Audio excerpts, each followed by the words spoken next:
Hey there, everybody. Welcome to Fresh Out the Podcast. I, as always, am the most handsome man you know, Johananon. It's me, Casualty CDG. I'm the co-host of this podcast and the next podcast you listen to. I just don't say a lot in that episode. And I am the professional media and movie mastermind of the Funhouse, Drew Munhausen, and we are here piloting a giant head of a celestial into your ear holes, as the guardians of podcasting, and we have a new co-pilot this week, except he's not new, he's just returning. It is the mayor of Nerdtropolis himself, Sean Tajpour. Sean, thank you for joining us as you usually do during these big Marvel releases, and we appreciate it. I'm back. You just can't get rid of me. I'm sorry, guys.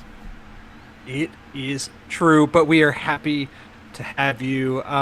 It's like a body odor. You know, you always like your own body odor. No matter what you do, that same body odor comes back. No matter how you cover it up, it's just Sean is our own personal fresh out the body odor. Yeah, and you missed my smell, so I'm here. Yeah, everybody likes their own beef. Gross. Just the term beef for that description. I don't know, just something about it. It's yucky. I've got yucky. the beef. Yeah. Where is the beef? Well, beef. Guardians of the Galaxy Volume 3 is here. Speaking the of newest beef. entry to the MCU. It hasn't been that long since we last talked to MCU when Ant-Man and the Wasp: Quantumania came out, a movie that kind of faded into the back of my mind, honestly, as we get further removed from it. Gary, I know you're literally fresh out the box, fresh out the theater here. Came directly from I the was theater. taking my phone out during like the last 10 or 15 minutes of the movie, checking the time, like, man, I don't know if I'm going to make it to the podcast in time. My movie literally wrapped up this podcast starts at 8 in Texas time. I got out of there. I walked out of the theater at 8:01. So I was 1 minute late from the podcast. As the credits rolled, I began to rush home. But it was fine. It was fine. We were. It did not take you long to get home, and so we're good. We're good. It's a small town, but there's only one movie time. It's not like I could have gone earlier today if I wanted to. That was the first showing of the day. It was at 4:30, and I got there right at 4:20. Walked in the doors. Maybe I watched a little trailer. Maybe I didn't. Maybe I'm home now. Well, I feel like with Guardians, there's kind of a lot to unpack here. Not just the movie itself, but everything around the movie and some of the narratives that we've been talking about on this podcast for months and months about quality of MCU and ups and downs and where everything's going. And it kind of felt like Guardians is maybe the movie that could get things back on track because we all had a lot of faith in James Gunn and where it's going. And now it's here. And so I guess first, before we dive into the movie and the plot and the happenings within, I just want to know, did each of you like the movie? Where, just some general thoughts. We could start with Sean, because I know I read your review before seeing the movie, so I know in general what some of your thoughts are, but I want to hear it from you directly. Yeah, I loved it. Marvel is back, but James Gunn is gone, so now Marvel's going to go back down. I feel like it's back now, and it's sad that James Gunn is now leaving, and so that quality that we saw with this movie hopefully carries over to the next films, but I'm doubtful. But love the movie. It was fantastic. How about you, Jahan? It was good. I liked it. It ends. I feel bittersweet, and general thoughts. It just, I don't know where this is gonna go with the MCU. You know what I mean? Like, there's no real clear direction after this, and so I don't know how to feel about it. And we'll talk about some of those things you're alluding to. Gary, how about you? If Guardians of the Galaxy 3 was a meal, I would recommend that meal to people that I know and love. I'm going to say that it's good. In one word, good. You can recommend movies, right? You didn't have to use the analogy. What do you mean? Of a meal. You can't eat a movie, Jahan. That's stupid. fair. Don't be That's fair. stupid. You can eat this movie because it's delicious. Yeah, that's true. It is fresh out the box. I would say I would certify it fresh out the box. If we're just doing yes or no fresh, I'll say this is fresh box styles. Yeah, am with y'all. I'm maybe a little bit more positive coming out of it than it sounds like Gary and Jahan are. It sounds like y'all are positive, but a little bit more reserved. I liked this a lot. I thought this was the best post Endgame MCU movie, maybe with the exception of Spider-Man No Way Home. I liked it a whole lot, and I shared those same feelings with each of you for what you were talking about. That there's a lot of bittersweetness with this one because of the James Gunn of it all. There's a lot to unpack there. We get this pretty solid entry into this franchise, and while it's kind of concluding this trilogy, the Guardians are still around in some form or another, but anything that goes on with them after this presumably will be without James Gunn at the helm, which is tough because it's obviously a franchise he's put a lot of love and care into, and he's now off to DC, which I wish him well. This has made me... You know how we talked about Taika Waititi during the Thor Love and Thunder podcast and just kind of being oversaturated with Taika? I kind of felt that feeling going into this movie a little bit with James Gunn, just because he's been doing the press rounds for this movie, but he had been out there so much with the DC stuff, and then seeing this movie, I liked it so much that I feel like he's completely in my good graces after this, and it definitely... I'm sad to see him go away from this franchise. It does make me interested and optimistic to see what he does with DC, but it's just tough, because the other thing with Guardians in particular is Guardians was kind of a real testing point for the MCU in a sense when the first one came out, because all of the other characters that had been established before were like pretty well-known characters, outside of movies, but from comic readers. Iron Man, Captain America, Thor, like, even though some of those weren't the most popular characters before the MCU, they were known. Like, people knew who those characters were. And then when they announced they were making Guardians of the Galaxy, I remember my friend, y'all, Gary, you, Jahan, like probably us having conversations almost 10 years ago or over 10 years ago saying, like, what are they doing? What is this? Why? Oh, the guy from Parks and Rec? Oh, what is happening here? And now Groot and Rocket are household names, and we have this franchise that became super, super successful. And so it really, I think, was testament to the popularity of the MCU at the time that Guardians had come out. We were already post an Avengers movie at that point, and it was a big success. So there's just a lot with Guardians. I feel like it's one that people are like a little bit more sentimental towards. Is that crazy to say? I think that Guardians is what we've always wanted Star Wars to do, and what we've always wanted Star Trek to do, which is take my beloved franchise and take some characters that are at the far edge of the universe, doing something that's barely related or not at all related to the main story, and make us just fall in love with these characters. And I think that that's certainly what they've done. Like you said, those were not household names. Now they are. I didn't know who Star-Lord was. I didn't know who Groot was, but when Batistas signed on, you had my attention. Nothing but love for the franchise. You're right, it's bittersweet seeing the actors, going their own separate ways after this. But it doesn't mean the franchise is dead, but maybe some of the actors will be missing. Maybe we'll have a different director. I'm curious what that holds for the future of the franchise. Is there still a Guardians of the Galaxy after this or not? Right. And like you said about Star Trek and Star Wars, you brought them up. I really hope those franchises learn from James Gunn. He helmed 3 movies. It's his trilogy.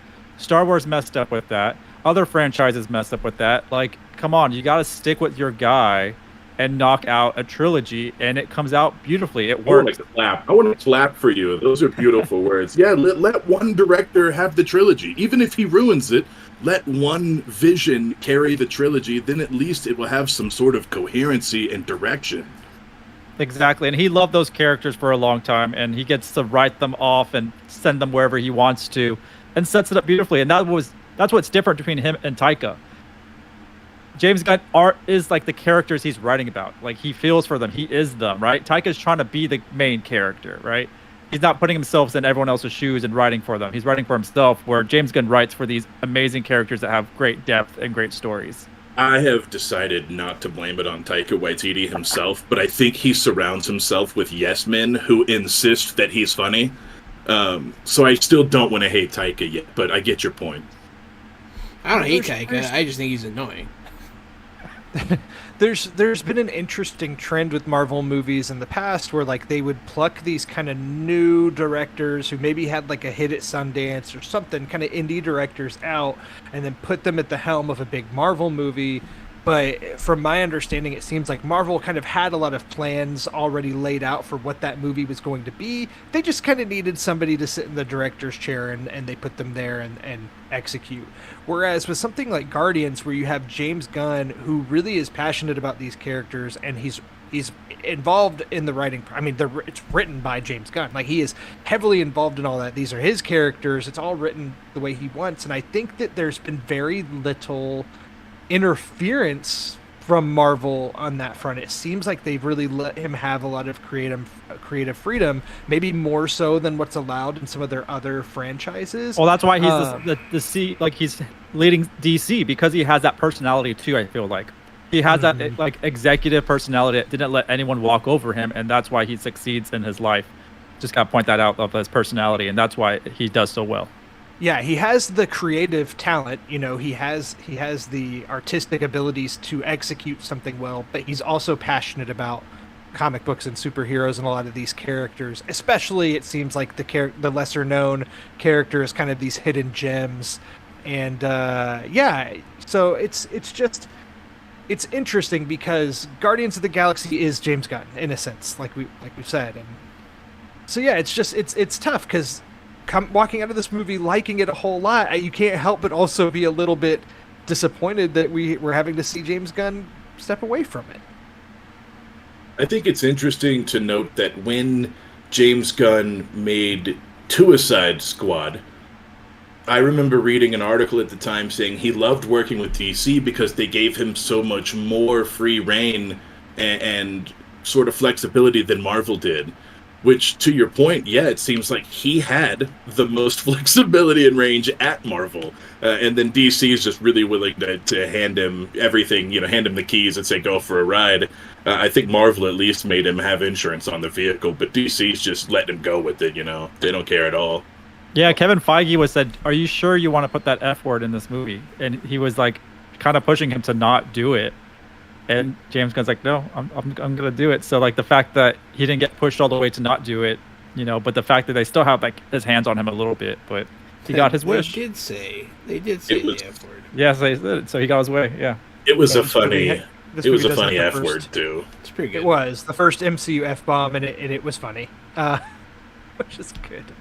Yeah. Well, I guess going from there, we can before we dig full on into spoilers, I'm interested to hear what else you guys actually liked about the movie, aside from the Gunn of it all. I think for myself personally, the thing that stuck out here is Guardians of the Galaxy 3 is very much a Guardians of the Galaxy movie. Like it's self-contained. There's not very much else linking to the greater MCU. Like it's just building on what's been established in previous Guardians movies, with the exception of the Gamora of it all, which we can talk about that a little bit more later, because obviously there were some big character changes with her in Infinity War and in Endgame that kind of had to be dealt with here, which I actually think that stuff was dealt with pretty well, all things considering. But this franchise has done a great job of building up its core characters over the course of 2 previous movies, and the characters that have been introduced throughout, that have been elevated. Characters like Nebula was kind of a villain, side villain in the first movie, and now she's a full-on team member by the 3rd movie, and that's all done well. And Mantis was introduced in the 2nd movie, and then we saw more of her in the Avengers movies and in the holiday special, and now here, and I just... all these characters have been well established that I cared about all of them, and so I cared about all of their arcs, and I felt like it gave proper showcase to all of them throughout. I will say the only thing here is that Rocket is kind of sidelined for a good portion of this movie, but you're getting his backstory throughout. So there's that. But I thought the payoff was worth it, and he gets to join them in the final act. So it's just, just the characters here are so good, and it executes on all of that so well. And I think that was the thing that I walked away from this movie holding the most, was just how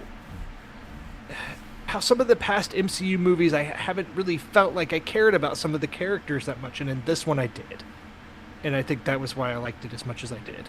Yeah, this franchise has so much emotion, but it had so much fun. Like, you have fun watching this movie.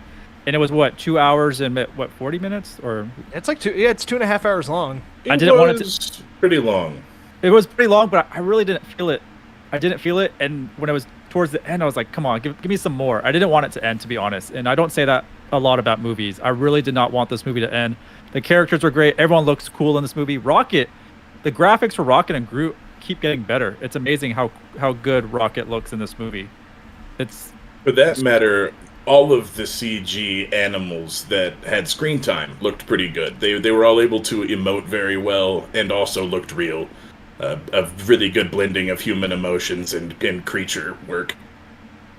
Yeah, that's very true. And I love practical effects. I'll fight for practical effects until the day I die, but that was really good CG face work I think better than a puppet could have done. And there's also practical effects too. There's a little bit of a good mesh, which I liked, and that's what I like about James Gunn. He takes both worlds and does what works for the film and does a really great job with it. Yeah, the VFX looked really good here, I thought, especially coming off of as muddy as kind of Quantumania looked, and we talked about that because we complained about how it didn't look good, and here it did. I thought that there were bright popping colors, just the color palette and some of the sets and things that they used for this, I feel like was a little bit more than what they've done in some of the most recent Marvel entries. So this movie just overall looked way better, and there were some camera movements and things I was like, oh, we have like a true auteur behind the camera. I just thought everything about it looked better than a lot of these camera MCU shots movies that looked in the past couple years. Everything James Gunn does is great, which is kind of funny. You would think the rest of the MCU would try to copy some of his style or some of his techniques, but that's what makes the Guardians movie such a James Gunn movie. Apparently you can't replicate it, because I feel like if you tried to, you would get more success with some of the other properties, especially with the vibrance of the movie, but yet it's still a dark story and you can see darkness in the movie, but like visually it's very vibrant and the jokes are very funny and bright as well. So it's a very good formula he created. There was a camera shot in particular that was like a rotating camera shot that was pulling back while there was a person walking in a ring in a circle. And it was really nauseating and discombobulating in a fantastic way. It was all really even, and the pull-out was even, the spin was even, and it was great. And then I think shortly after that was a hallway fight scene that was just a blast. A lot of really fun camera work in that, too. I don't want to spoil too much about it till we get there later, but, memorable shots for sure in this movie. I also had a lot of positive to say about Chris Pratt here, because when he burst onto the scene in the first Guardians, he's great in the first one. He's great as Star-Lord in general, but after that first Guardians movie, it was like he was anointed a new movie star. It was like, Chris Pratt, and then he was kind of in everything there for a while. He was in the Jurassic World movies and all these other things, and I feel like there was maybe like a little bit of Chris Pratt oversaturation there, and we know how the internet reacted to him being cast as the voice of Mario, and I think people just kind of got tired of him there for a minute maybe, but then seeing him back here as Star-Lord, like I was like, no, I like Chris Pratt. Like, he's really good in this one. And didn't he's like him in the Jurassic World movies. I had enough Chris Pratt, and last summer I was upset that you made me go see the Jurassic World movie because understandable. Because it's just Chris Pratt, and it's like I don't need to go watch a Chris Pratt vehicle. But you're right. I'm with you on this. Chris Pratt as Star-Lord is something different. I love him, and that's not really Chris Pratt on the screen. It's Star-Lord. I like Star-Lord. See, I liked him a lot in the first movie. The second one, I didn't like Chris Pratt doing it. I wasn't there for it. He was doing something. He was being too angsty and whiny as Star. Like, it was just, I don't know. It wasn't the same character. He had those stupid sideburns. I hated it. And then I felt like in this one, he brought it back for me. I like him a lot more in the third installment. can agree with that. I rewatched the second one before this one, and I like the second one. It is probably my least favorite of the Guardians trilogy, but I still like it. But he didn't stick out to me as much in the second one, even though it's very much a Star-Lord story. You know, it's all about his dad and whatnot, and he's a big part of this one. This one's very much a Rocket story, and I enjoyed that about it. So, looks like it's kind of tough when we get to this point because we're, picking out some things to say without spoiling. I will say, Mantis is a character that I thought was fine in the second movie, gave me a couple laughs. She's been a side character in Avengers and so on. I thought she was one of the MVPs of this movie. Like, this movie sold me on Mantis. I thought she was very funny. A lot of hers and Drax's jokes really worked for me here. And so I just wanted to make sure to give Mantis a shout out because I did think she was particularly good in this one and gave me a lot of laughs. But it was all carried over from the holiday special too, which was really fun to see that. So that was really cool. So we technically have like 4 Guardian movies, I guess you can say. So which is actually a lot for like MCU characters to get this much attention. And it's all James Gunn and it's all great. So that was really cool that we just got in December, right? It just came out in December. Yeah, it was just this past not too long ago. Yeah, and exactly. And it was great. It was fantastic. And so a lot of that carried over too, which is really cool to see. I couldn't help but think that they used that same set in the Christmas special that they used in Guardians 3. They did. The set for Nowhere. I was like, oh yeah, they just decorated this same set. That's awesome. Yeah, the exact same place. It was cool to recognize the block from the Christmas special for me. Chukwudi Iwuji plays the High Evolutionary, who's the main villain in this film, and I thought he was very good. I meant to direct that to Jahan because Jahan hasn't gotten to answer too many. Jahan, how did you feel about the bad guys? The bad guy, the bad guys. I thought he was great. I thought he did a good job. The actor was good. The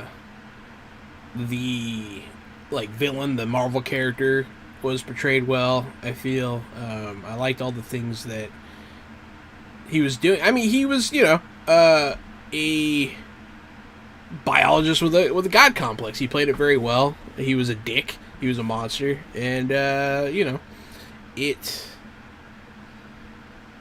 I liked the way it played out. I don't want to spoil too much, but I liked what his problem with Rocket was. I enjoyed that conflict. Also, that whole storyline was so sad. It was so very sad. Apparently, some people got upset. He was really a monster. Yeah, he was that was some There's some intense that was animal genocide, abuse kind of scenes that are tough, really tough. Yeah, the animal abuse is one thing, but at the point at which they're abused, they're not even really animals anymore. They're just people, and it's just so hard. Oh man, I think this was one of the best villains introduced in the MCU. I thought he was very good. I agree. I thought the High Evolutionary is one of the better kind of one-off villains that we've had so far. Chukwudi Iwuji's just going all out, and I thought he was super memorable. I liked him. Obviously his actor's in Peacemaker. He's worked with Gunn before, and so seeing him here, yeah, he's just super memorable. I love that he got this platform. I liked the look of the High Evolutionary, the mask, the character design was fantastic. Well, it all makes sense too. Yeah, it makes sense as you watch it. Yeah, that's my jam. That kind of effects work and things. It looked really good. It looked fantastic. He was imposing. He was smart. He was powerful. He was dangerous. He was terrifying. I thought he was just a ace across the board. What a fantastic villain. Sometimes villains can be kind of cheesy or stupid or hard to get behind what their real purpose is. They're just like, I will take over the kingdom, and that drives the plot. I don't love that. But this guy, the High Evolutionary, is considered God in some parts, remote parts of the universe. It's, said in the movie. That's who he is. That's what he is. He's a living God to multiple different worlds. I love how he is a one-off villain who is now deeply seated in the world and can be used, again, just use his name, and people can fight in his name. I love that just by bringing in this one-off character and making him so terrifying. I think they really struck gold here. I think they may not realize how good of a villain he could continue to be if he was written back in. Yeah, and they gave him a good backstory. Like, you kind of are on the journey of how he became kind of twisted, and when we see Rocket's backstory as well. So it's kind of cool to see him kind of turn in that moment and stuff like that, and see him, kind of progress from being kind of strange, being okay, not sure what he's doing, and then bam, full evil. Yeah, It's a that good dude point. just genocides folks. Because the High Evolutionary's backstory is interwoven with Rocket's, it's like you get the good character development for both of them at the same time, which makes him just a really good fleshed out villain in that sense. The other new character introduced here is Adam Warlock. Will Poulter is Adam Warlock. Were y'all Adam Warlock fans for what we got here? I was a fan of Adam Warlock. I thought it was pretty good. I liked it. I'm gonna say I think the introduction of Warlock and using this actor what's his last name? Poulter. Poulter. Poulter. Poulter. I think that could be our Superman. Oh, interesting. I think that could Not be. see him as Superman. I think this was a test for James Gunn to kind of see if he could pull it off, as in physique-wise, and some of the shots, and he could pull him over to become. He's young enough. He's British, which I didn't know actually, and Good kind of old, like Henry good Cavill. old British Superman. Yeah, exactly like Henry Cavill. But Eddie's young enough, and he's got the looks, and he's got everything I just saw Superman when I was watching it. You're not wrong. He could be a Superman. And I would never have thought so before I saw it. I had low expectations for Adam Warlock. I didn't care that he was in it. I wouldn't have put Adam Warlock in the story. That being said, I thought they did a good job with Adam Warlock. He was more interesting than I thought. He was kind of funny, definitely very powerful. And I liked his reason for not just being God Mode Superman character. It's just because it's a young version of him. And he's still just kind of a punk ass. Well, Just he a was little bit of also a... premature. So. Yes. Yeah, they pulled it. I Yeah. loved that. It's like, how do you scale back a character who's kind of all powerful? And it's essentially you give him the personality of like a toddler, because he kind of was at times. He's this man child who is not fully matured, even though he looks like a god. And I thought that was really well done. It's like, how do you shackle in a sense a character that could destroy everybody? Because at the beginning, when he does come in, I was he like, yeah. takes them all apart pretty quickly and easily. Not only is it well done, Drew, but it's done in a way where his character's immature now. So if they use Adam Warlock in the future, they have nothing but character growth from here to use. He started as sort of an anti-hero. Not even, he started as a villain. And then... He was the hitman. Yeah, he was a villain. And then by the end of it, maybe he's sort of an anti-hero. And so he had some growth there. His personality has nowhere to go but up. He has nothing but to do but get more responsible and get more respect across the universe. I think they did a good job by picking this representation of Adam Warlock. It's a big thumbs up from me, where I was expecting to be disappointed. I think good work. Yeah, it was a clever way. I kind of wish we saw him come out of the cocoon. Like, I kind of wanted to see, like... I was expecting that scene too. I was Yeah, expecting just as a his surgeon's birth, out. Yeah, open the cocoon, have him come out with all this, like, smoke and steam and all that stuff. I swear I saw that in a trailer. It No? would have been really fun. Yeah, no, it was one of the post-credit scenes. Is that what it was? Okay. He was in... I don't think they showed him, though. They just showed Yeah, they didn't show him. the Crucible or whatever they called it. But, yeah, it would have been funny to watch him come out and, like, been wildly disappointing to the mother because, like, he's dumb. And that would have been fun. I don't know if I see him as Superman like you guys do. I think he's too funny. Because he comes from, like, comedy. He was in Meet the Millers and stuff like that. And I felt that in this portrayal. He was funny. And, it's great for Guardians, but Superman's not funny. Remember when he first showed up? Okay, hold on. I don't want to spoil anything yet. He wasn't funny when he first showed up. Let's just put it that way. That's Yeah. fair. That's fair. He was very... I mean, we didn't really, I guess, get all of that until after the fact. but I don't know, man. We'll see I what think happens. it might It have seems too range. natural. It seems too natural for him. It seems like something that comes through with this guy. But maybe We'll maybe see I'm what wrong. happens. We'll see what And I'll happens. tell you this: if they bring Crypto into the DCU, it's gonna be voiced by Chris Pratt. Joy? I don't know. I don't want any of that. The Super Dog Crypto? Yeah, yeah. He's already been voiced No, by he means- Dwayne The Rock Johnson. Yeah, but if they do live action, obviously they introduce him as a live action. It's gonna. I think they'll bring Chris Pratt into the I thought you were DCU. talking about Lex Luthor's Bitcoin operation. Bill Hader. I'd watch that. That's better. You're getting better. You're getting better. Before we jump into spoilers, the other big thing that's been a part of all the Guardians movies is the soundtrack. And I want to know, did anything from the soundtrack for this entry stick out to y'all? Or how'd you feel about the soundtrack? Oh yeah, that beginning song. You get like a unreleased almost version of Creep that I've never heard before. That version. They said it's not really released out there for people, but that was really cool to hear. Was it That's done for the movie? No, I think it was just, I don't know how they found it. I didn't do Okay. too much research on it, but they said it's unreleased, or it was like a limited release or something like that. It's not something you can go find, but because I never heard it before, and I love that song, and I've heard different variations of it, but I haven't heard that one. So that was really good, and a lot more variety in this movie. They were sending a lot of stuff from the 70s, 80s, 90s to early 2000s. So I do like that array that we got. I in this liked movie. I liked how they were showing Rocket's joy for music, and in his backstory, it started way back then. Ever since he first heard music, he always liked it. So it's cool to watch. I don't know. I like how like they all do affect each other very deeply. Like they you can see, none of them are isolated characters. All of them rub off on each other, and it's just really cool. No Sleep Till Brooklyn for your boy, man. that was good.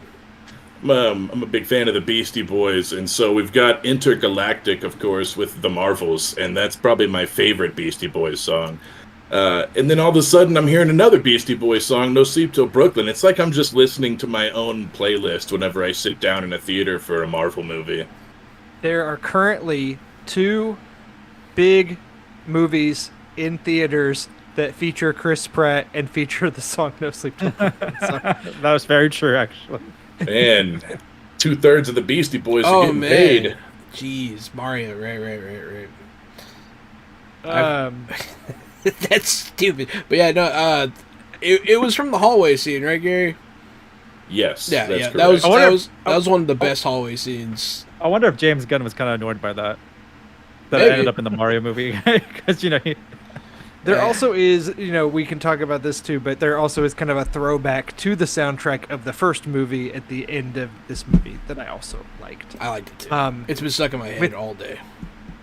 With that, should we go ahead and take a dive into Spoilers. some spoiler territory? Because I feel like it probably gets annoying as a listener, especially if you've seen it, that we're like trying to talk around the spoilers when we really I We've think talked we're all around just it enough, trying True. to- It's I time. bet people appreciate it so that they can say things to their friends without spoiling it. They could be like, well phrased.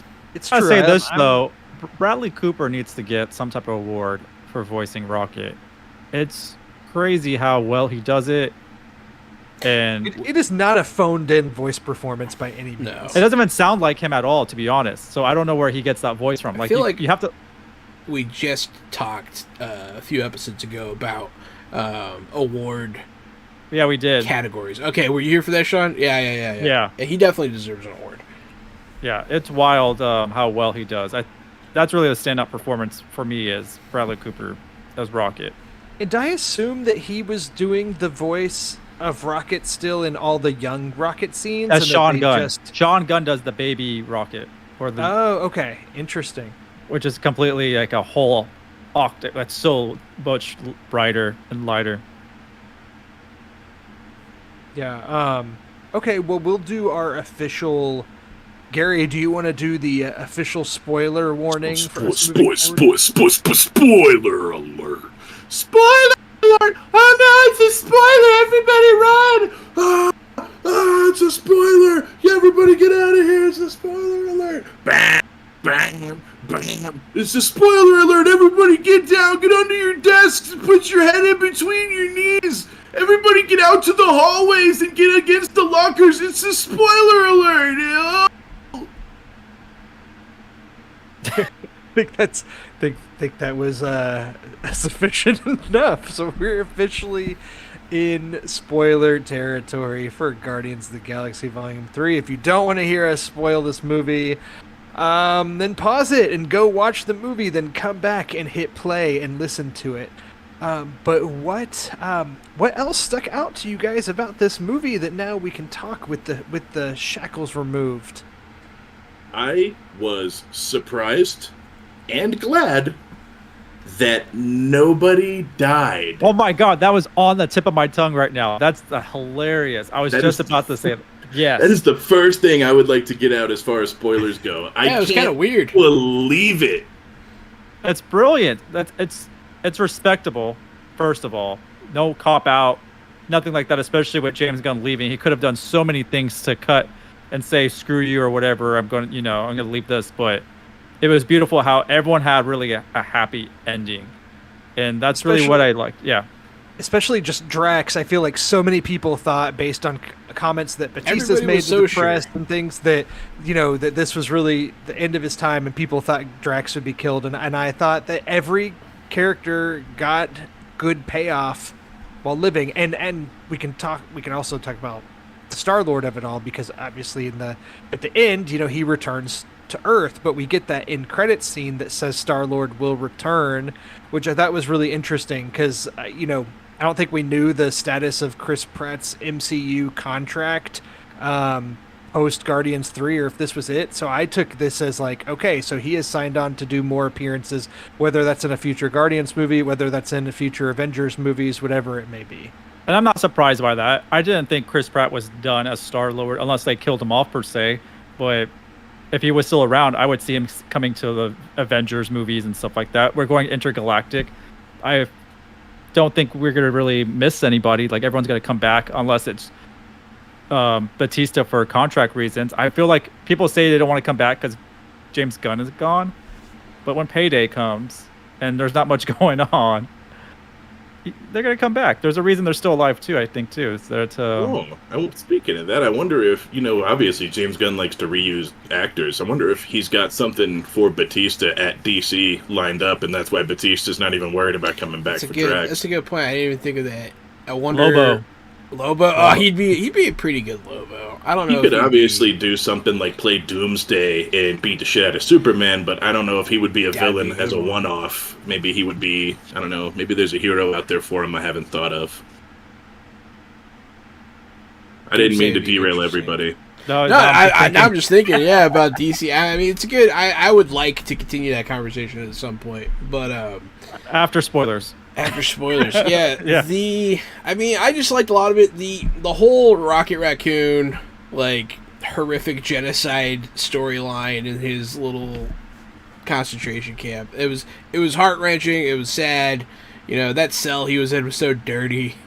And, like, unnecessarily so, too. The High Evolutionary obviously had the means to treat the birds. Everything else was high-tech. Everything else was nice. And then he was just in this piece of shit cage, and it was like when you find, like, the SPCA in the section of animals they hate. Like, it seemed... know. It had to be the dirtiest thing on that whole planet. It seemed It was kind of like the character Sid from Toy Story, where he just, like, threw his stuff away, and then that one bunny reminded me of, like, the baby head with the claws.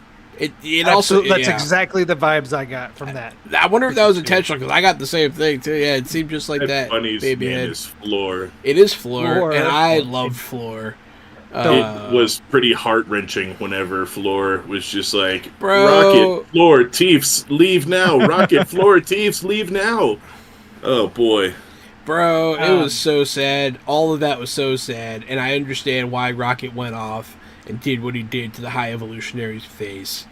The only thing I'll call bullshit on is, like, I feel like that guy could have fixed his face. You know what I mean? He's really good. He survived, though. In the end, Rocket didn't kill him, so this dude is still out there in the Marvelverse, being a bad guy, being nasty, having full planets under his command.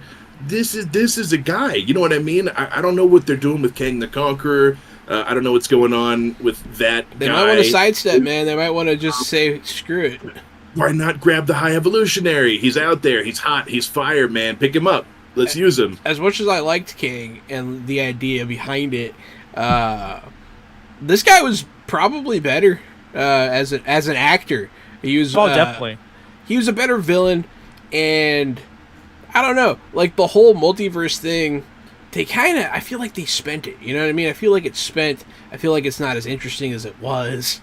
Wasn't it nice not to really talk about the multiverse as much? I know the Gamora thing was in there, but it was nice to just not even hear about it. Even the Gamora thing, technically, she's not a multiverse issue. She's a time travel she's not. But it's still part of like that whole saga That's and fair. stuff like That's that. fair. But other than that, I was just like, oh, I'm glad there's no multiverse nonsense, and it's such a grounded world for just being in space. You know, not much going on. It was an ironically more grounded story than we've been getting. Yeah, it's kind of funny. There's a whole planet made out of meat. I loved Yes, it. there is. And when I first saw it, I was like, "That's dumb." But then, like, they really sold it on me. And like Nathan Fillion in his stupid meat suit, dude. What they call? He's the master, right? That was so good. The entire time they were in that facility, everything that happened in that facility was gold. That was like top tier. It was perfect. Everything was We so have good. not talked about Cosmo. Cosmo was great. Which is the girl from It's the BMO. Borat. Yes, Maria Bakalova. Is that not BMO? It's she was Oscar nominated for her performance in the second Borat movie, which I can't remember the entire subtitle of it, but the second Borat movie. Subsequent something. I don't remember You what. mean when Rudy Yeah. Giuliani tried to have sex with an underage girl? Yeah, she's the underage girl. Yeah, Maria yeah, she Bakalova, is the underage girl. Now the voice of Cosmo. The That It was was great Cosmo. seeing Cosmo in there, and then we got a little Howard the Duck in there too. I could have great used to see. I could have used more Howard the Duck, but I understand why they keep it where they do. Why? I mean, you know, it's a pretty wild character. I don't know if people are ready, man.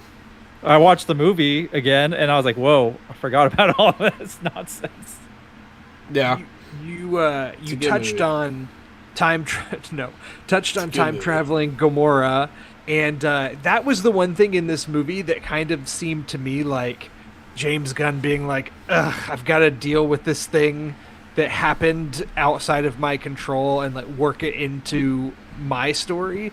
That being said, it doesn't feel like it's just tossed away or easily overridden. Like, I liked the Gamora development for what it was. Like, I thought that was just all handled well, and her kind of coming around through this movie worked, considering the hurdles Gunn had to get through with the character. man. I liked it a lot. I mean, the whole thing where he's talking to her when they're breaking into the facility on the closed On the channel. comms, yeah, on the comms, they're like, "We can hear you," and then they're like, "Red is yellow, yellow." I'm That like, was all a this. funny bit. That was so And funny. Drax is like, it's intuitive. I thought the reason that worked, that New Gamora worked, is because Zoe Saldana believes she's a new Gamora. And I could just see it. I could see it the whole time. I could see it from the ground up. The actress believes it. The character believes it. There were never any flints of old Gamora in there coming out. That was a new Gamora. It was a Brand new. Yep. And I bought it. She bought it. I bought it. Everybody bought it. Well done. She did a great job. Yeah, I mean, they might have well cast a new person as well as she did. Yeah. Jahan, you know as a storyteller how hard it can be to like bring stuff back and to have people remember. And so to bring Gamora back into the movie, people would have been confused and lost. So it was explained, and then it was explained a second time, and then it was sort of explained to us a third time, all in this movie. And I don't think it was over-explained. I think that we needed that reminder. I think that was great storytelling, and I think that was just something that was so such a noticeable thing. Like you said, Drew, it was his. He was making it like, look, I'm shoehorning this in here because I have to make it fit. But I think that he did a great job with it. And I'm so glad he didn't have to deal with the Thor nonsense, because they took care of that in that movie, in the Thor movie. But he was not happy when they put Thor with the Guardians, and he was like, "Man, I don't want to do this." So they're like, "Don't worry about it. We'll take care of that for you before you do Guardians 3." I liked that chemistry. I thought it was really funny. I just think the Chris's are really good together. I liked Thor and the Guardians too, but I get being upset when someone, you know. I mean, it's a big name, and Yeah. it takes too much from the core That's team a and kind of whole what they, movie star, right? That's adding a whole movie star to the mix. But yeah, I mean, this movie, Guardians 3, I liked it a lot. The what did you guys think about Counter Earth? That's kind of ridiculous. That was interesting. I kind of liked. I like the people, you know, the creatures that were there, and kind of like how they were living. Was it like the 70s, maybe late 70s, early 80s? Yeah.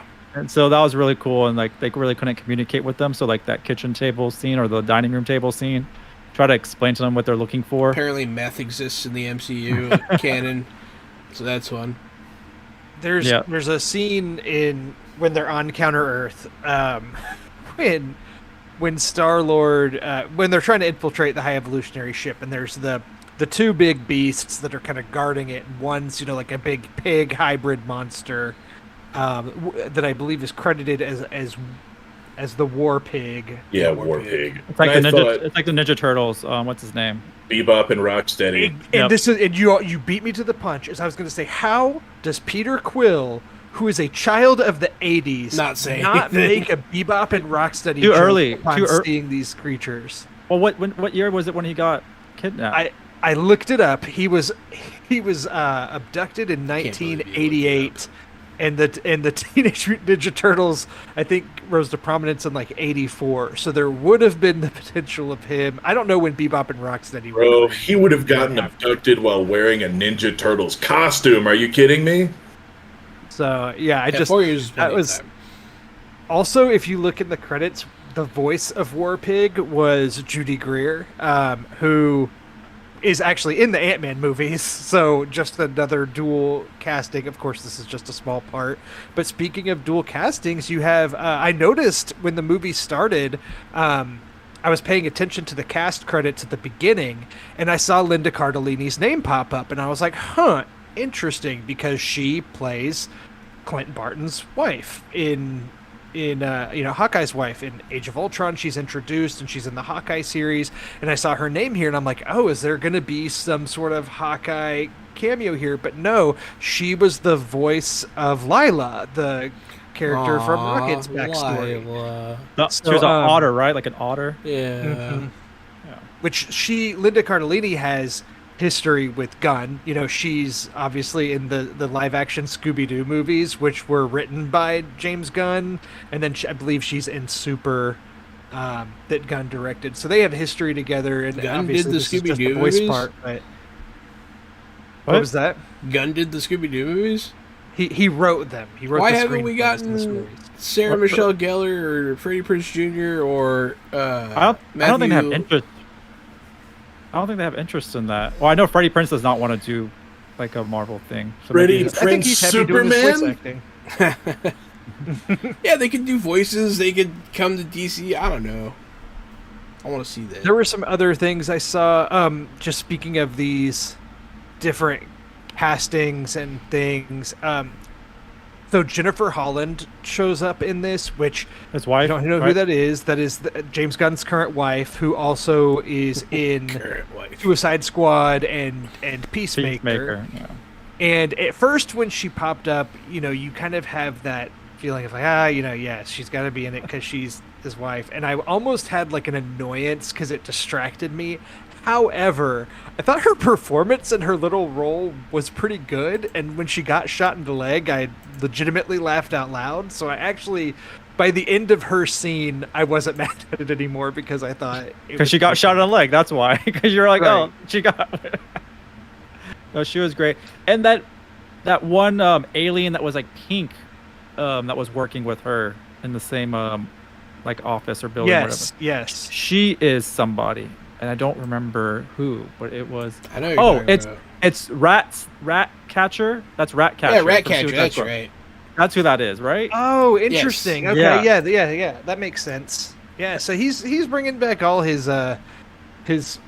pals from his Yeah. other projects. I mean, you got Michael Rosenbaum is in there. He's the ice dude, the ice face. And then you obviously got Sylvester Stallone back. So he likes to work with a lot of his his friends and colleagues and actors he's worked with. Nathan Fillion as well, who we mentioned. You know, he's in this in live action form as himself, but he's in the first Guardians as well. But he's as a CG character in the prison scene. So Wasn't he also in Suicide Squad? Yeah, he was TDK. Oh, yeah, he was Suicide the- Squad. Mhm. Arms that came off. no, that's right. That was good. It's the funniest thing I've ever seen on TV on a screen. he just And he's hitting. yeah, they're He's shooting his just on arms. his He's knees, screaming. Yeah. wiggling back and forth. Yeah, perfect. So So good. good. I actually took some notes for this one, but it looks like we talked about the first F-bomb in the MCU, which was good. I guess if mostly positive, if I had some nitpicky things, and you know, sometimes y'all are better comic experts, and Sean, you're like a student of the MCU, I feel like, so you might be able to help me here. A nitpicky thing that I had at the end of this movie, the big finale where we get the close call with Star-Lord where he almost dies. I had a lot of questions at this point, and they were things I chose to overlook because I was just enjoying the movie enough that I'm like, whatever. And I don't want to question too much the science of space in a comic book universe. Comic book I thought he was universe and how dead. exactly I things thought he was work. dead. I thought he was For dead, sure. too. Like, I don't know how you come back from that unless Adam Warlock just has like super healing powers, which he might. I'm not familiar with. Oh, but also Chris Pratt is a half god, He's half planet. half planet. Well, I thought of this, but I did just rewatch Volume 2, and a big part of that is Ego tells him that if he destroys Ego and destroys the planet, he will just be, that Star-Lord will be immortal. He won't I don't have believe that any though. of his Maybe he was powers lying again. to him though. Maybe he was just lying to him so he didn't kill him. So there's that. Yep. Maybe he's still half god. Maybe Maybe. Adam Warlock has super healing powers. But even beside all that, it made me realize one thing. Star-Lord never wears his trademark mask throughout this movie at He all. leaves it. He doesn't have it. He like leaves it in the drawer. James Gunn has been answering a lot of questions on his Twitter, which is great. That's what I love about him. Apparently, Okay, that's he forgets it in the drawer. Like it's actually not on purpose per se. And to be honest, you get Chris Pratt's face more than on screen. I guess is what they wanted to. Right, and I get that, but I just feel like Star-Lord, a character who has, you know, we talked about him being half god, so potentially having that going for him, but a guy who otherwise has no superpowers. So he's had 3 trademark things in the past. He has a cool mask, he has cool guns, and he has cool little rocket boosters on his ankles. And the rocket boosters and the mask were nowhere to be found here. So at the end, when he's jumping, I'm just like, why can't you just touch behind your ear and have your cool mask come up and then use your little rocket boosters to make it in? I don't miss the understand rocket this. boosters for Right, his yeah. mobility. Like, you have no powers, guy. Where are your rocket shoes? Yeah, like maybe prepare a little bit more, my guy. Yeah. Come on now. These were nitpicky things that did distract me during that final moment because That's I'm like, fair. wait, this. I did want to address the Star-Lord in space thing. I went ahead and looked it up in the background at science.howstuffworks.com. It looks like James Gunn and his writing crew into this same website. You lose consciousness in up to 15 seconds, maybe 30 seconds, because obviously there's no air. But you don't explode like, you do boil the way Star-Lord's face boiled up in different spots. Because there's no pressure, your blood and body fluids in liquid state, they boil, causing the different stretching of the skin, tissue damage. But you start to freeze, you don't freeze to death for 30 seconds to 1 minute. So I would say Star-Lord was out there, maybe, not more than 30 seconds, maybe 20. Yeah. 10 to 15 Definitely, seconds. I I would don't have think it was thought. more than a minute. No, it's So- like I really think it was 10 to 15 seconds. It's just slow down. You would die faster in space, but today we learned that, it takes you about 30 seconds to a minute to die Yeah, in you can space. survive for a second. Yeah, I mean, so point of fact though, so to him losing his god powers point, in the first Guardians, maybe the second Guardians, he takes off his mask in space to put on Gamora, and Right, I remember that. he freezes, but his face doesn't boil up, and he doesn't get nearly as messed up as he did this time. So maybe he did lose his godhood, and yeah, he came close to dying. But that's all I'll say on that. I think the rest of it is just Looking- kind of up to, it was a judgment call. I am looking at Adam Warlock's powers, and holy cow, what a bunch of weird nonsense powers he has. He can surround himself in a regenerative cocoon to regenerate. Natural energy manipulation allows See, like him to Superman manipulate going to the sun. It's just like that. various forms of energy, primarily manipulating both cosmic and general magical energy. Regenerative cocoon. He can develop new powers over passing time. Quantum magic, manipulation of metaphysical quantum energy. Okay, sure. Like maybe some of these different things are why. We've established Chris Pratt was maybe Star-Lord, I should say, was still alive. He wasn't out in space long enough. But boy, after his face was kind of like a little bit disfigured and things from that time, I'm going to guess that was some Adam Warlock magic quantum manipulation as well as Chris Pratt's god powers that allowed him to return to normal after all of that. So I'm willing That's awesome. to go pure comic book logic here and just and let it be. Fair. We want to talk about the new Guardians team at the end in the mid-credits scene, or Jahan, you had something else you wanted to touch on? I was just going to talk about the whole ending of, the hallway scene was great. Oh, yeah. Nebula. I like watching Nebula's neck get broken a bunch, and she just keeps popping back into place. It's pretty gruesome. I don't know. I enjoy all those little touches. It's just throughout, and I just wanted to point it out. Mantis mind controlling those beasts was pretty cool. I don't know. There was a lot of good stuff going on in this movie.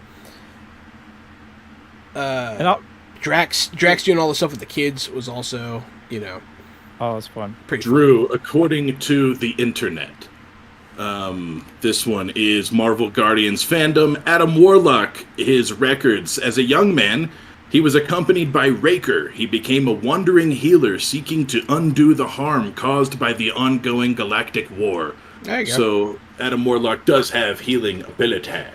Fair enough. Yeah, John, like as you were seeing- saying with, Go ahead. just with Drax, I do think that was a good payoff because the whole thing motivating Drax in the first movie is that Thanos and Ronan were responsible for the murder of his wife and children, and so the fact that we see that come full circle here to see Drax just go full dad mode and take all of these orphaned children under his wing, I thought was good for the character. I enjoyed that a lot. And also his just being the only one to be able to communicate with them in the ship and him doing his beep-boop robot noises. I can't remember what he was trying to be, but he made like robot noises that made no sense and it made me laugh. That's A exactly what I was monkey. going to say. It was Yeah, Those were monkey his- character development. The monkey He was robot being a noises. monkey. That was it. Yeah, his character development was great. And just seeing like even Nebula kind of change and became kind of like Gamora. And it was kind of fun to see Gamora said, "Oh, you should date Nebula," to Star-Lord about that. And they're looking at each other. And she's like, "Don't get any ideas." That was pretty clever. That was really funny. Yeah, when he looked at her, she's like, no. And speaking of character moments, we haven't talked at all about Sean Gunn as Kraglin here, who is taken on Yondu's cool like mohawk accessory or fin accessory that allows him to control Yondu's arrow. And the little bit of Kraglin that we got here I really enjoyed, and even his big moment at the end of having the vision of Yondu and use your heart to control it. I was here for it. I'm like, yes. And seeing him successfully use the weapon, I thought was really fun. And I did like the relationship between Kraglin and Cosmo and the ongoing bit of Cosmo Good not dog. being a good dog. And it was small things, but I that was stuff that gave Nope. me a chuckle when it came Nope. full circle. Nope, Gary not Nope. liking Cosmo. That bit didn't work. That bit went on way too long. The bit went on for like 1 week in movie time. It just, that's all they talked about for a week was this one joke and this one bit. that was the one part that stuck out to me as a bit that did not work. They were just beating a dead horse. That was the screaming goats of the movie. Like, holy crap, guys! Like, Whoa, if you're gonna okay, introduce okay. this joke, wait I later. can understand your take here, and I don't disagree, but do not compare to the screaming. Yeah, goat that's of pretty Thor: Love and extreme, Thunder. man. I still have bad memories there. I Those will. were painfully unfunny. I will, however, say there was a bit that worked for me that I don't think we've talked about yet. That was whenever Mantis was letting people out of the cells.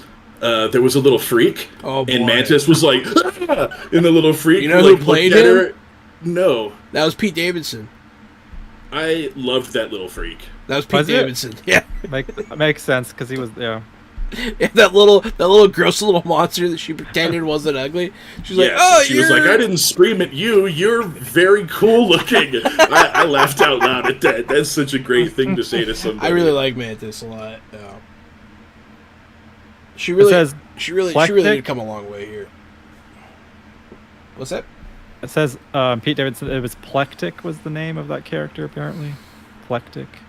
Yeah, that was Pete Davidson, which I thought was really funny. Plectic. Because me and Jenny noticed Pete Davidson was credited, and like we're like, what the hell? She actually looked into it. It was like, oh, he was that little fugly monster. Yeah, there was pictures of him on set and stuff like that. So just a simple CGI scene.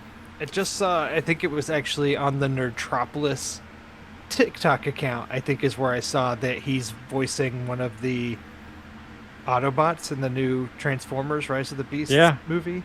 Yeah. Good for him. Anyway, it's He's- super random tangent. He has there. a show on Peacock called Yeah, he does. Stick around for the end of the show because it's on my hot takes this week, baby. Okay, well, actually, I have one episode left. It's pretty good. Oh my god, how have you possibly sat through that many episodes of that show? Oh no! What? I thought it was hilarious. It's not like amazing, but I thought it was pretty clever. The Fast and Furious episode's hilarious to me. Okay, before we get too Okay, sidetracked with that, because we're gonna come back End credit to scene. it. End credit scene where you got the I new Yes. team. I want to talk about the new team because we do see a team in the mid-credit scene that's led by Rocket Raccoon, and so as part of this team, Who says his name is Rocket Raccoon? We didn't talk about that, but yeah, he finally mentions that his name is Rocket Raccoon. good moment. I liked it a lot. Him seeing, after denying that he's a raccoon for all this time, seeing it and embracing it. That's a good moment. And then I am Groot says his first words that are not I am Groot. So before we get onto the new team, I want to talk about that because there are some articles going around about that exact line. Yeah. And I think that their interpretation of it made me like that moment more. Because, Gary, you're shaking your head, so I'm assuming you did not like Groot saying words other than I am Groot. That is correct. And if he was going to say anything, So then maybe Groot love you or something, well, so something close to I am. I like Groot. what they did because they did it with Gamora throughout the movie. She couldn't understand Groot at all, but towards the end, she just started understanding him, and then she was shocked that she understood him, and then she could understand him for the rest of the movie. But so it's my understanding, true. I think this is what you're going to talk about, but it's my understanding that. He didn't say anything in English. It's just that we heard it. We heard it. Yeah. because we are finally part of his family. Yes, and he that did- is yeah. exactly the analysis. Is that you've got that storyline with Gamora where she doesn't understand him, but she spends enough time with Groot that by the end he's saying his I am Groot, and she understands. And so do what we. he's saying. And so does the So it's- audience. So it is supposed to be Yeah. a sign of the audience having now spent enough time with Groot over these 3 movies that we can now understand Groot. And So- James Gunn confirms it on Twitter. Yes. Still didn't work for me. That's No? fine.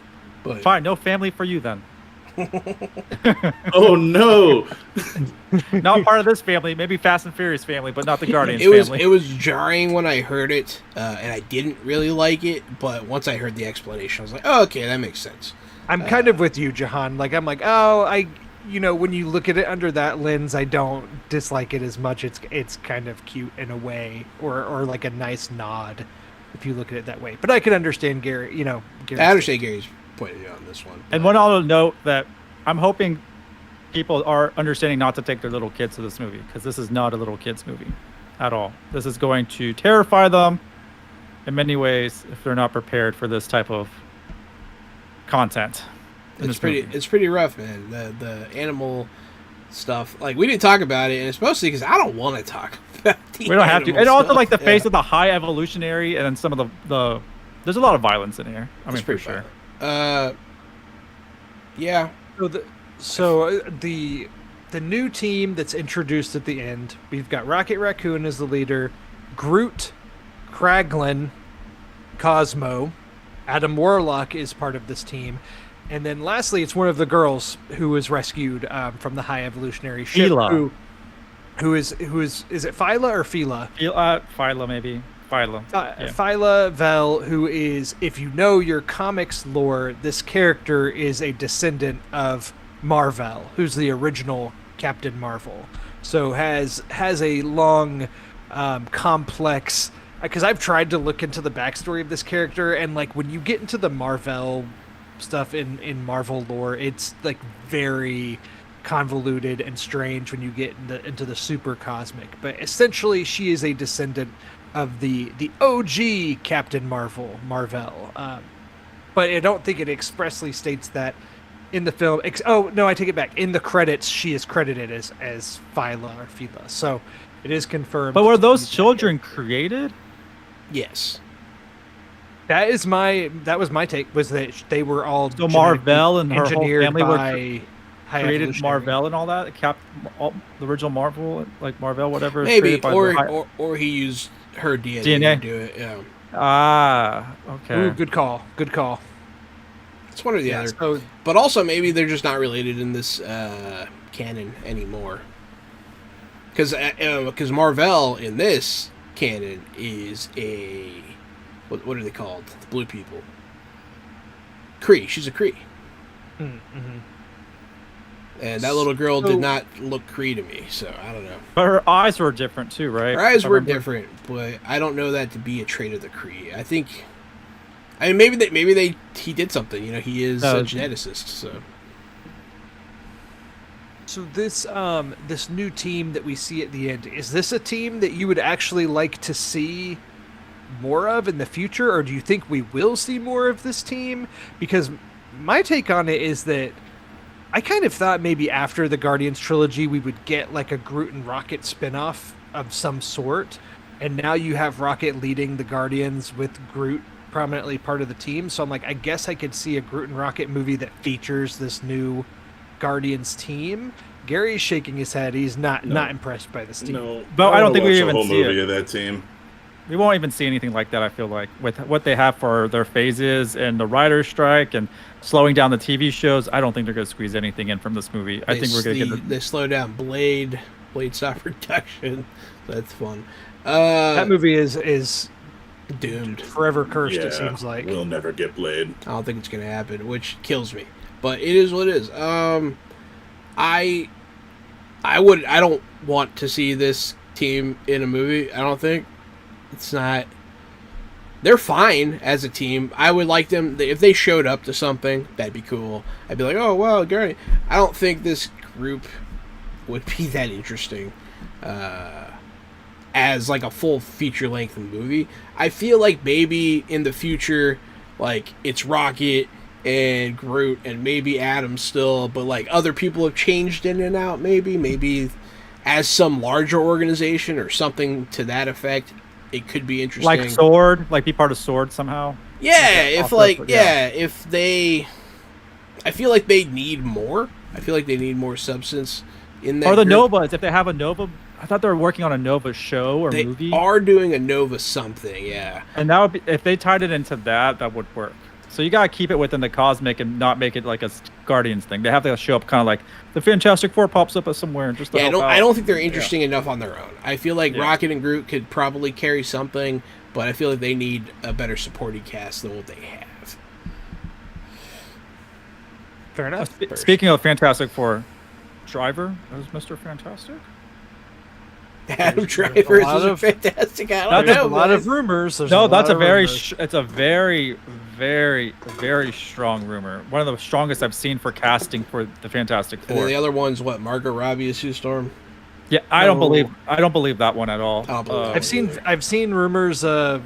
I hate fan castings like this because I feel like now with TikTok and Twitter, like anybody who's anybody can put like these casting rumors and quotes out there. So I don't. Yeah, take all of it with the an source absolute is pretty grain of salt. sketchy, but they're like, oh, she has so many great scoops. I'm like, that's great, but it could be just by chance too. But I can believe the Adam Driver one because I know his name is in the. He The has Adam ties. Driver one seems to be like pretty prevalent, and then I've seen rumors of Vanessa Kirby as Sue Storm. Oh, I which seen she- Belle. What's the other girl's name? Who was that? What'd you say? Veronica Mars. I don't want Adam Christian Driver Bale. to be Christian- Mr. Fantastic. Me neither. I don't want that. I don't have a lot of strong I don't have a lot of hope for the Fantastic Four. They've failed so many times with that group that I'll like The it first when I batch see was it. not. The first batch wasn't a fail. The first It was just- movie was fine. The second movie was suck ass. And then the remake with the But guy that's what that Gary loves. Fox is doing. That's Miles Fox is doing, Davis. though. That's Miles Davis is my celebrity Miles crush. Teller. Miles Teller. That's right. Miles Davis is that dead black guy that played the horns. But Miles Teller and Adam Driver kind of are similar type of actors, right? A little bit. I would not. I mean, maybe Maybe from a looks similar wise, generation, or maybe just but- like visually. Like if you think about it, kind of like the same 'Cause they're both- attributes. Adam Driver is such a striking presence. He's so tall and just has like such a Teller or uh, Driver? Teller's tall. driver. Teller's tall too. He just has such a distinct look to him. I don't know what's happening, but the movie that guy was in was bad. And I don't have Fantastic Four might be okay, but also, they just don't have as much credit as they used to in the MCU with me. And Fantastic Four is one of those franchises that's just been done so badly so many times that I had just faith- And they're I saying really- Galactus is going to be the bad guy. I'm like, please don't bring Galactus. I want into to see the- that. I don't want to see that yet. I want that to be like an Avengers threat. It should be an Avengers threat. Where are Yeah. they when Galactus is coming that they don't help? You know what I mean? Doesn't make sense. Yeah, we don't need Galactus. I don't know. I have read a lot of Fantastic Four story arcs that I really like, and I do think the Fantastic Four has great characters and are a great team, and I do not think that any of their media appearances have been executed particularly well. They tried to do like the sitcom-y family drama back in the 2005 movie, and then you had the Josh Trank super serious, highly plagued production issues during that one. So I just think that at this point Marvel knows going forward they kind of have two big untapped areas of Marvel lore, which is the Fantastic Four and the X-Men. And I do think that they know those are the future of the MCU and could be future successes if they want the MCU to continue living on for a long time to come. And so I think that a lot of care will be taken with Fantastic Four. Maybe I'm being a little bit too optimistic, but that is my hope because I actually do like the Fantastic Four. Didn't And you So I don't know start how we a- got this distracted onto Fantastic It's not Four distracted. It's from- still connected. This is still on topic. Didn't you start a fresh predictions running narrative sheet last week? Yeah. I sure did. Or are you wanting me to add? I would like to something make Yeah, a bring it fresh up. prediction. I think that the Fantastic Four, this entire thing that they're doing, is a money sink and a waste of time. I think they should skip to X-Men, and I think this is going to fail. I think Well, it's it gonna be depends bad. if they do what they said in Doctor Strange, that the Fantastic Four did disappear, and this movie will tackle what happened to them in that Earth, whatever I Earth number it don't is. care what the plot is. I think it's going to be bad. I would I don't- also I don't like care how they to. spin I it. would also like to be on the record on that sheet, Drew, saying that Fantastic Four will be bad. I'll second that. Yeah, hell yeah, my guy. I didn't think you were going to say that. So it's not that I want it to be bad. It's not that I hate Fantastic Four or anything. It's just I don't have faith in it, and if it's good, I'll be happy.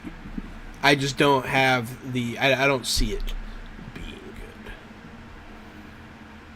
Well, talking about the future of the MCU along with this, because I guess this kind of brings the conversation full circle, actually, is that Guardians of the Galaxy Volume 3, it seems, from all of us, would be certified fresh out the podcast. We were all pretty positive on it.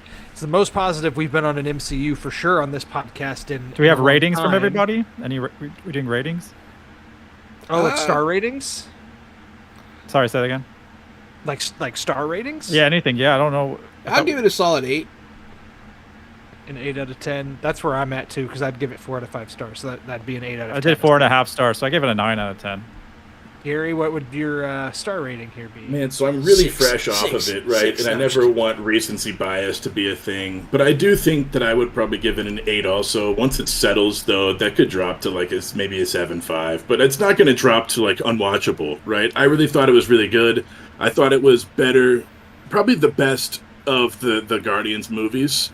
I love the first Guardians. I think there's some cool scenes in the second one, but I thought overall the storytelling, the acting, the action, that Guardians Volume 3 is the best of the bunch. So I think I feel confident giving it an 8.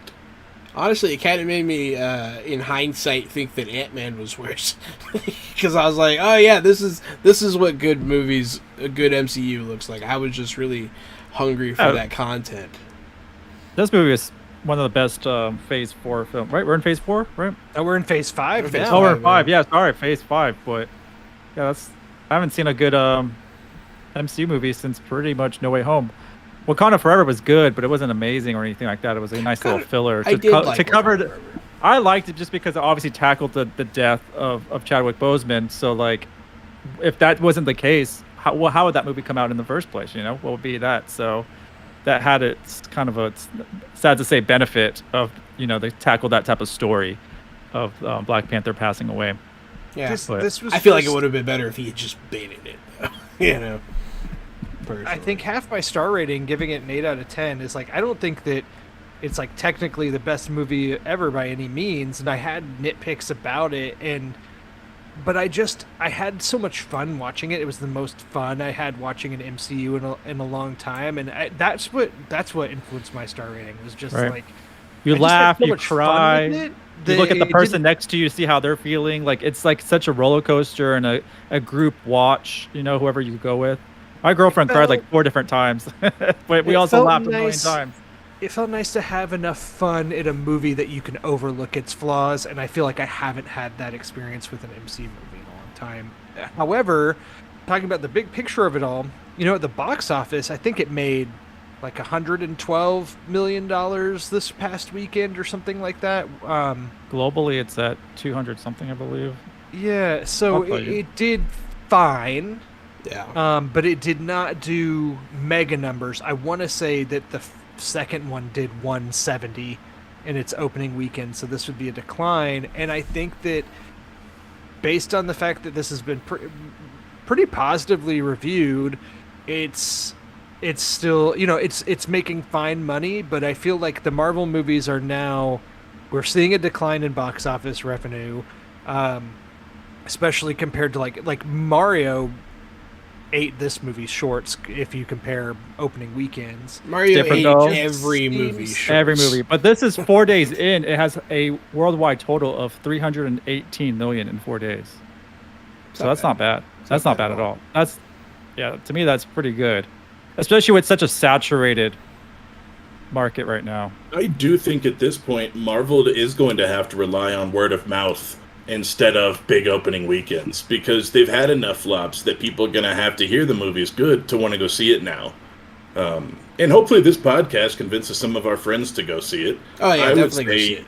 I would say you could skip Ant-Man. You don't need to see that in theaters, but go see this one. This Guardians was a good time, and Ant-Man will be on Disney Plus like on the 7th, like very shortly this month. So yeah, you need the you know the characters, like Drew said. You're connected to the characters. This is really a movie about the characters and their interactions and their stories with each other. So it's a great movie. It's a great way to tie it up.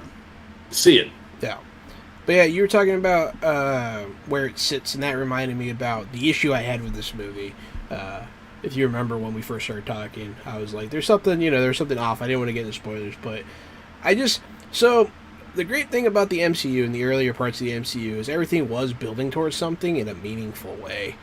And that was part of the magic. And I just feel like that's dead in the MCU. And like in this movie, it's an ending. I don't feel like it. I mean, yes, they're going to use pieces of this in the MCU. I'm sure Adam Warlock's going to show up. People are going to show up. But it just didn't feel like it built towards something. It just felt like an ending. Which was great. And yeah, that's great for, you're ending your trilogy. It's just, it didn't have that part. It was great as a movie.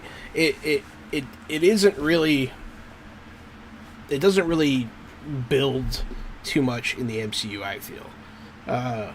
Which, while that's fine, it's just sort of, I don't know, it feels like the end of an era, like officially, to me, like personally, where these movies aren't just constantly feeding each other. And it's fine. I still like this movie. It's still an 8 out of 10. But it just, I remember when I left the theater, I just kind of felt like a little hollow. I was just like, man, this is like, I don't know. You wanted the end credit scene that was going to set up something huge. Maybe, and kind of like, yeah.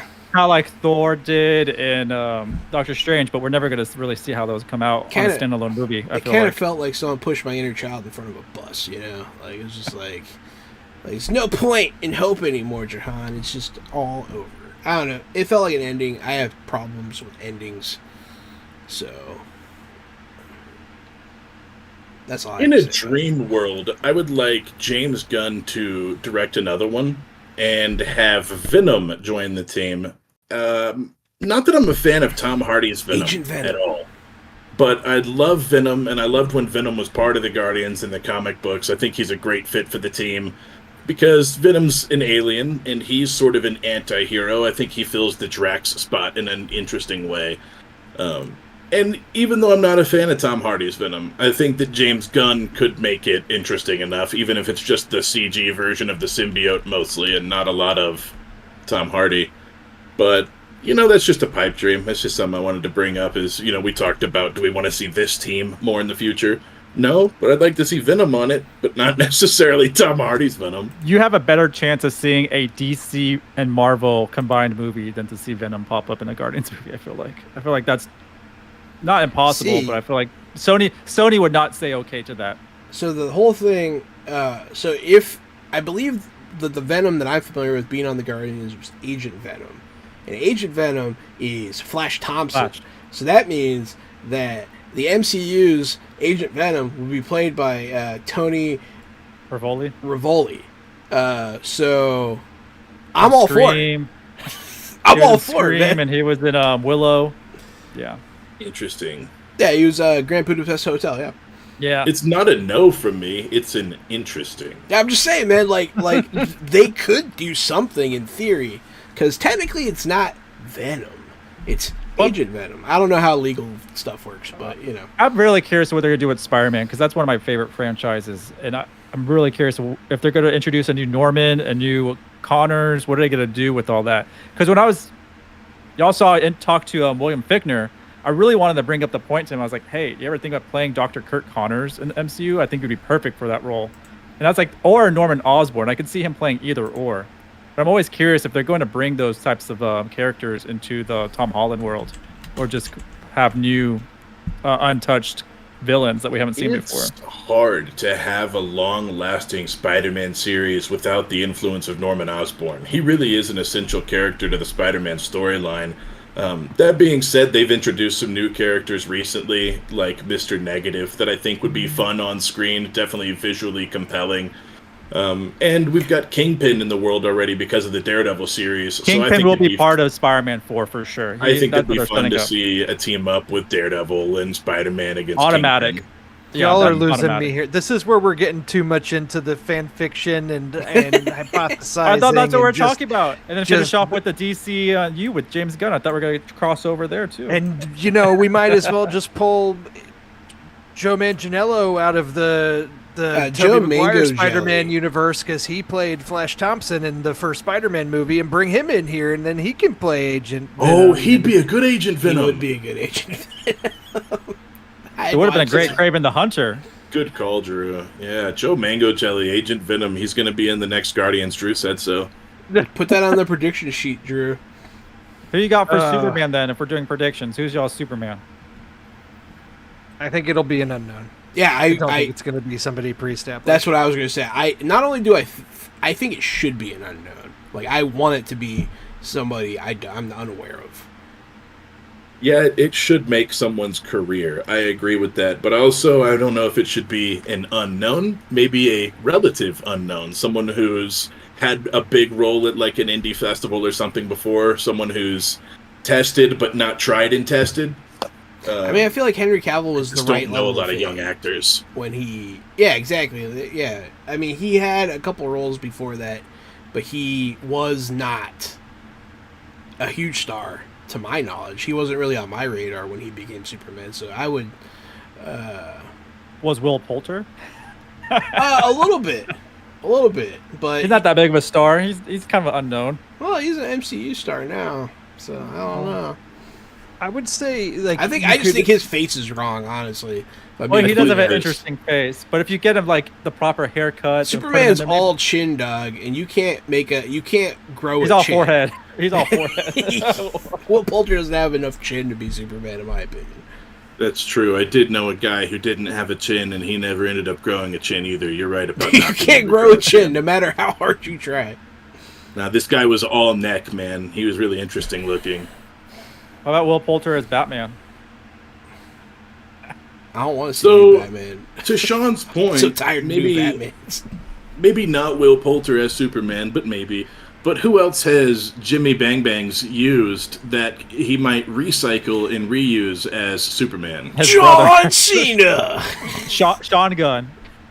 Sean Gunn. That's a great pick. Good guess, Sean. I'm just not here for this conversation. Why not? It's fun. This is actually really fun. Drew doesn't like hypothesis. I feel like if you want to talk more realistic about it and jump into like who's popular now or up and coming, like, okay, I know that this is not within our realm, but like one of the most popular shows on TV amongst younger people has been Euphoria. Like, it's been a huge show for HBO among like younger kids, and one of the characters in that is played by a young actor named Jacob Elordi, who I think like basically anybody from the Euphoria cast, like, stock is high. You've got obviously Zendaya is like one of the biggest young actresses right now in the country, and then other people coming out of that. You got Sydney Sweeney, who she was in the first season of The White Lotus, and she's currently in the Madam Web movie that's filming, so she's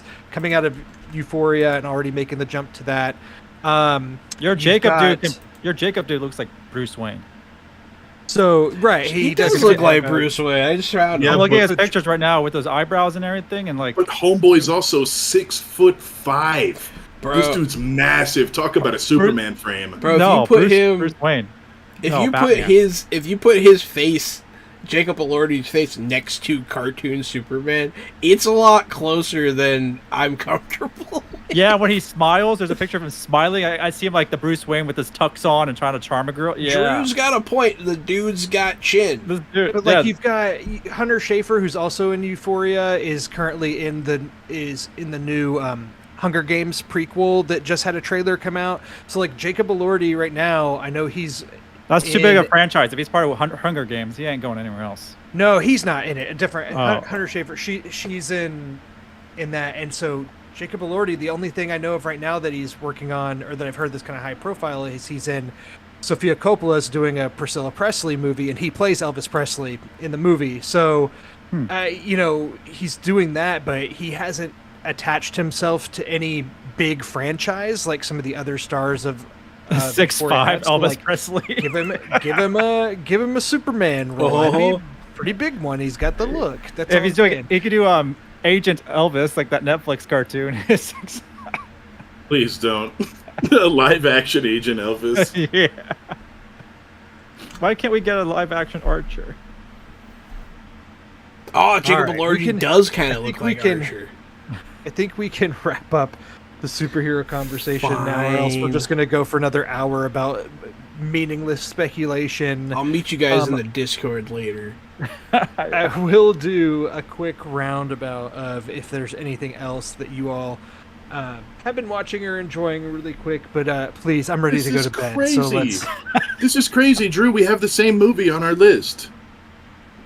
Oh, we do. Did you watch Champions on Yeah. Woody Harrelson? Oh, that's a good one. I saw that when it came out. That's pretty good. Nice. Yeah. Go ahead. Talk about Yeah, that Champions. was Pretty good.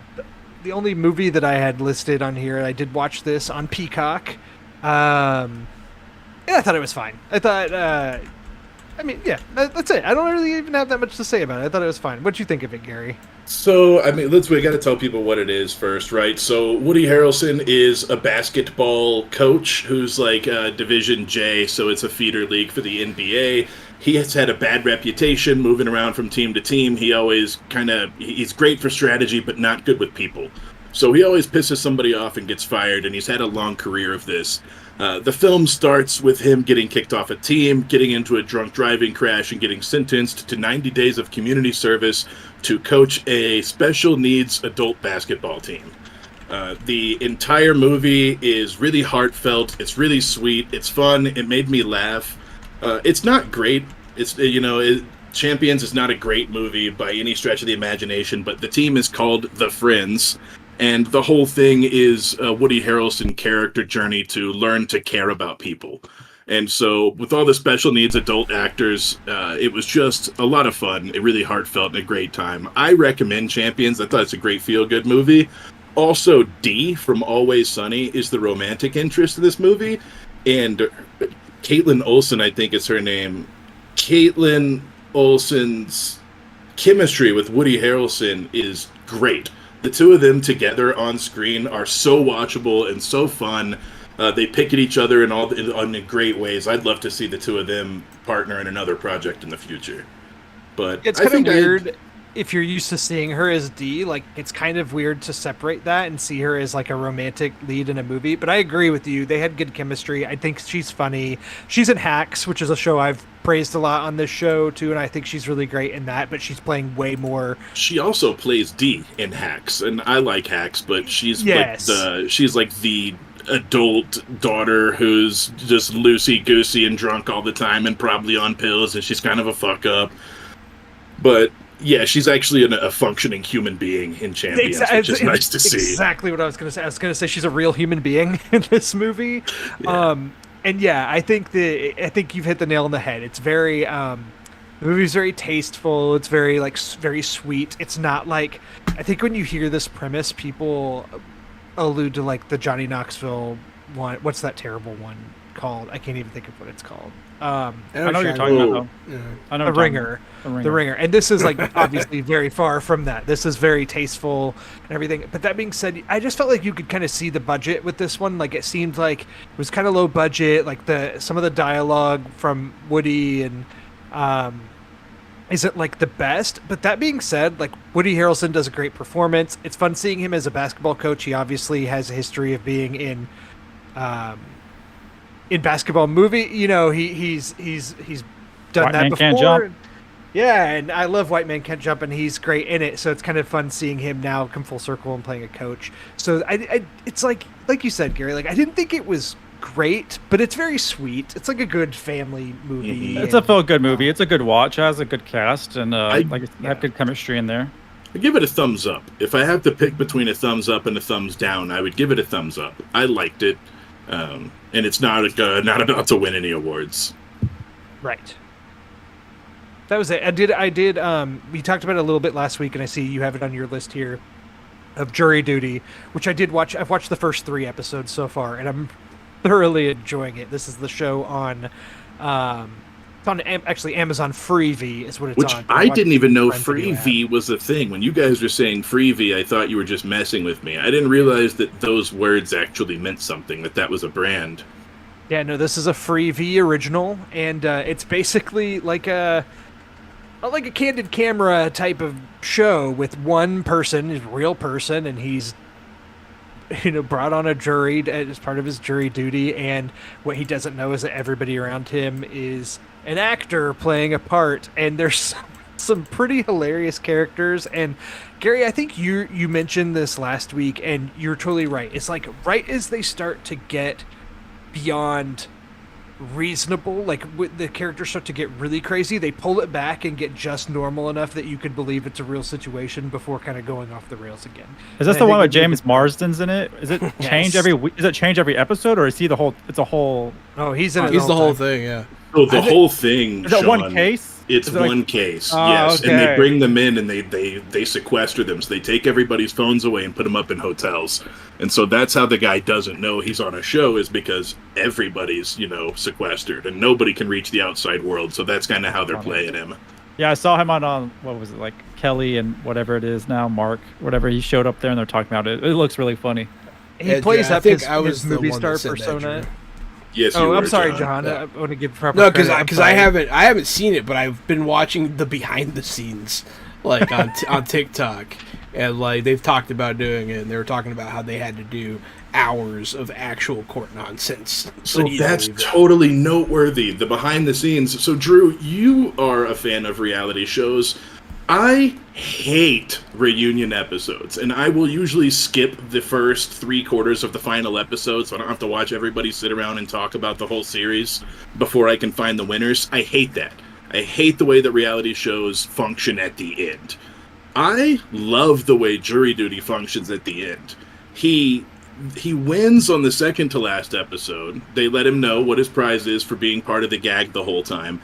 And then the final episode is just a straight continuation. Like, they hold his hand and they go, "Do you want to see behind the scenes?" And they walk him into the producer's room and they show him all the hidden cameras, and all the actors get to break character and sit there and talk to him live and real. And they sit down, and the way that is so interesting and so much more fun to me. Yeah, I'd always rather see the behind the scenes of Survivor versus all the cast sitting around talking about what they did on these episodes. Yeah, where does the workers live? Like, they have a nice cabin. Like, I want to see how nice it is for them and how shitty it is for the rest of the people. Show me what the workers eat every day. You know what I mean? Like, show me those guys partying while the other guys are out on the beach starving. Like, I want to see the behind the scenes stuff when we get there. And they do that in Jury Duty. It was great. It was really refreshing. And it's sort of an improv comedy, right? They have these loose scenes that they've only choreographed, maybe sort of once the weekend before, if at all. So the whole thing is just improv comedy.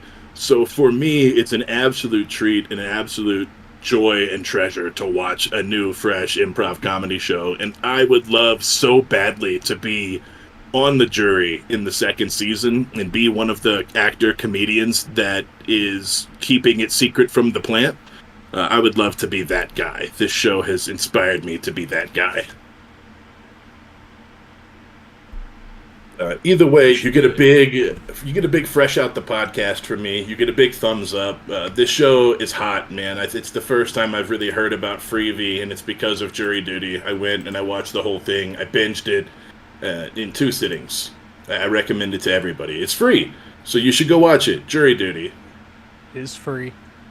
On Netflix, which is not free, there is a comedy show which I was not expecting. No one was expecting it. It's a show called Beef, and it is I think a Korean-led drama or Korean-led comedy where it starts off with a simple road rage. There's a woman who's having a bad day. She just lays on the horn into somebody who almost backs into her, and they get into a car chase, and they tear up a lawn, and they're throwing trash at each other. And then they start, like, hunting each other down and trying to ruin each other's lives and infiltrate each other's lives. And the pranks become, like, really malicious. To the point where the main character almost lights a car on fire with a child inside of it. And he's like, "Oh God!" And so then he has like a religious reawakening. So it's got tons of comedy. It's got a really deep plot. And they keep adding characters and adding plots as the show goes on. And they're really rich characters and rich storylines. The show doesn't really flatten out.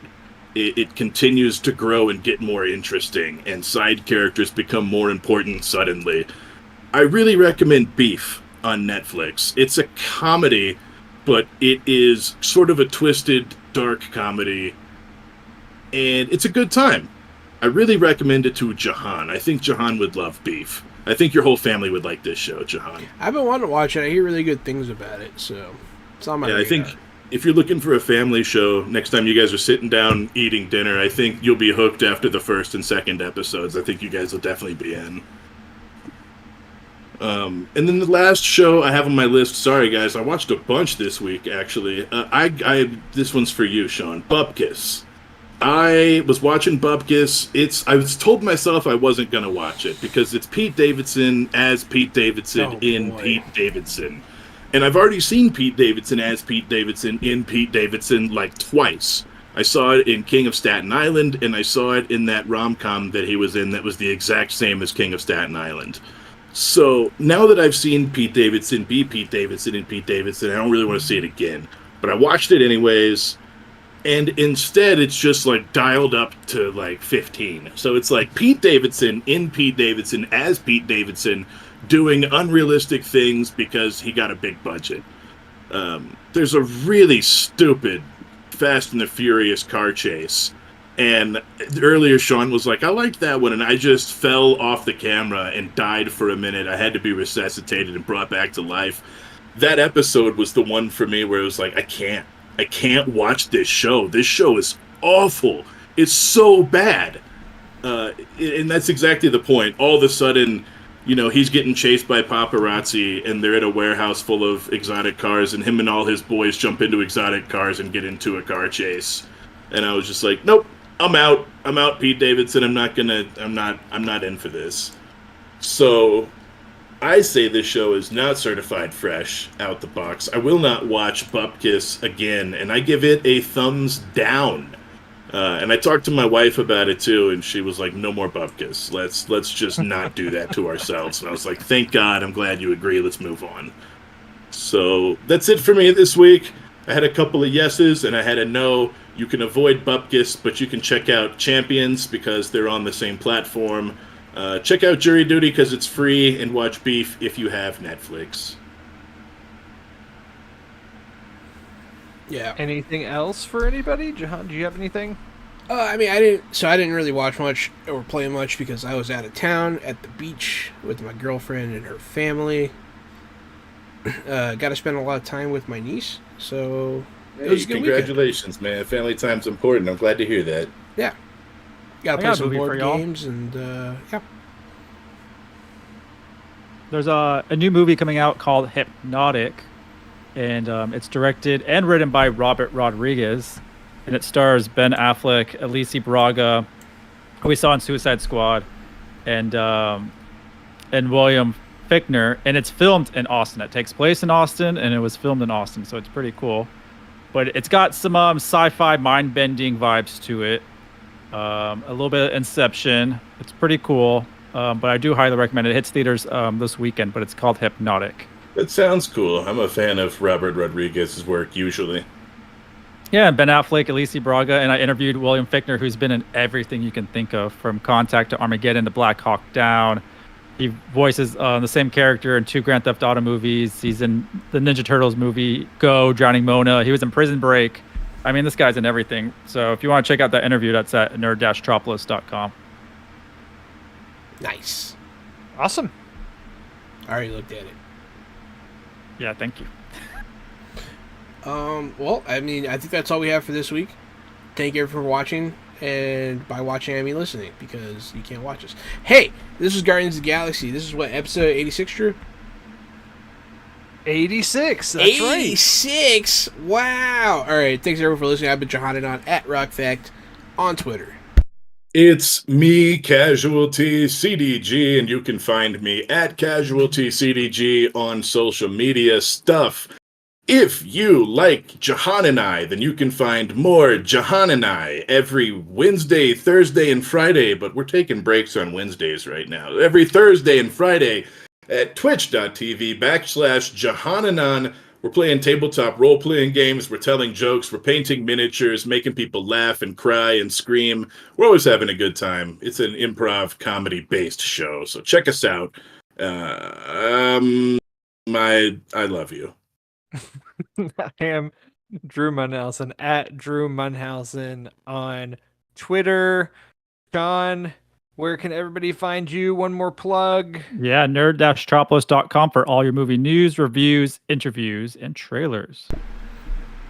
And this has been episode 86 of Fresh Out the Podcast. Stay fresh, everybody.